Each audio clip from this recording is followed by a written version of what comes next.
Shalom, jumpa lagi dalam Bina Iman. Bina Iman kali ini saya kasih tema berikan warisan iman bagi generasimu. Firman Tuhan terambil dari Ibrani pasal 11 ayat 22. Karena iman, Yusuf menjelang matinya memberitakan tentang keluarnya orang-orang Israel dan memberi pesan tentang tulang belulangnya. Ada satu pertanyaan yang menarik bagi kita. Apa sumbangsih gereja bagi generasi yang akan datang? Pertanyaan sejarawan gereja bernama Joras Pelikan pantas untuk kita renungkan.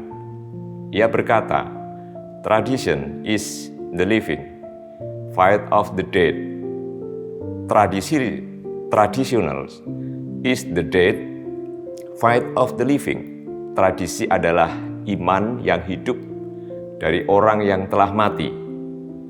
Tradisionalisme adalah iman yang mati dari orang yang masih hidup. Gereja sering terjebak di antara tradisi iman dan tradisionalisme atau pengagungan tradisi atau kebiasaan tertentu. Kesalahpahaman membuat gereja terancam untuk tidak mewariskan tradisi iman kepada generasi berikutnya yang menghadapi berbagai ketidakpastian serta sedang berjuang untuk keluar dari krisis. Saudara-saudara yang dikasihi Tuhan, ketika Yusuf memberi pesan kepada keluarganya bahwa suatu saat ia akan dikuburkan di tanah perjanjian, ia memandang masa depan dengan iman. Karena iman, maka Yusuf menjelang matinya memberitakan tentang keluarnya orang-orang Israel dan memberi pesan tentang tulang belulangnya. Oleh iman, Yusuf pada akhir hidupnya menyebut tentang keluarnya bangsa Israel dari Mesir dan memberi perintah sehubungan dengan tulang-tulangnya. Hal yang menarik dalam kitab Ibrani pasal 11 ayat 22 dikatakan bahwa karena iman Yusuf menjelang matinya memberitakan tentang keluarnya orang-orang Israel dan memberi pesan tentang tulang belulangnya. Iman yang dimiliki Yusuf dapat disebut sebagai visi. Ada dua hal yang Yusuf nubuatkan akan terjadi setelah dia meninggal dunia, yaitu pertama, nasib orang-orang Israel yang akan keluar dari Mesir. Ini merupakan gambaran dari visi bangsa. Kedua adalah nasib tulang-tulangnya sendiri. Ini gambaran dari visi pribadi. Kadangkala orang menerima visi untuk dijalankannya dalam kehidupannya dan bernubuat untuk bangsanya tanpa melibatkan dirinya lagi. Namun sangat berbeda dengan Yusuf. Walaupun dia tidak hidup lagi di dunia, tetapi tulang belulangnya menjadi saksi iman lintas generasi, yaitu generasi Musa dan generasi Yosua.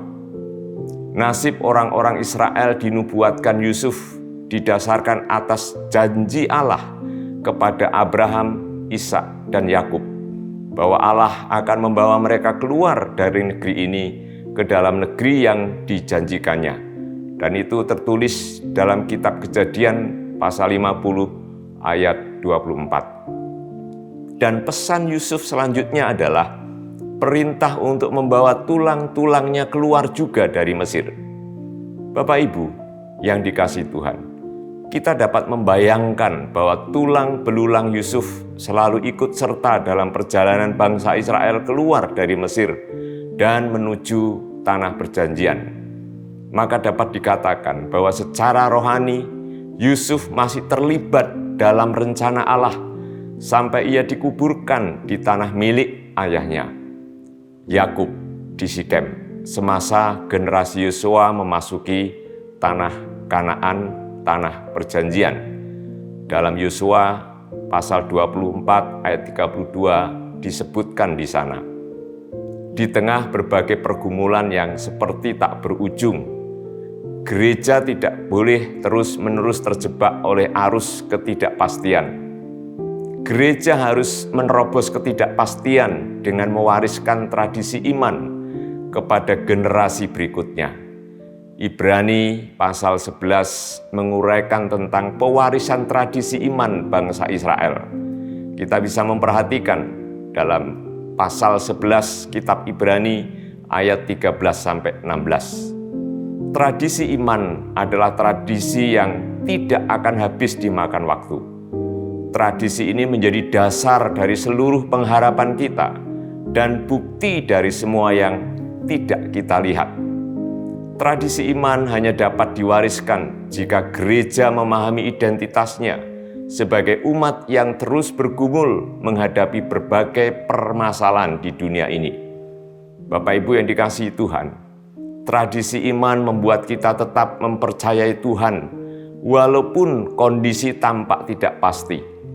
Tradisi iman bukan dibangun atas dasar prestasi, kekayaan, atau keinginan duniawi, melainkan diwariskan melalui jejak-jejak iman yang mengaku, "Ya, di sini saya pernah gagal, di sini saya pernah hancur, di sini saya pernah mengalami penderitaan dan krisis kehidupan. Akan tetapi di sini pula Tuhan menopang saya, membuat saya lebih tabah, membuat saya lebih tetap memiliki pengharapan, sekalipun saya menghadapi situasi yang diliputi ketidakpastian. Ya, sola fide, hanya karena iman di dalam Kristus, saya mampu menghadapi segala persoalan. Tetaplah setia, Tuhan Yesus memberkati.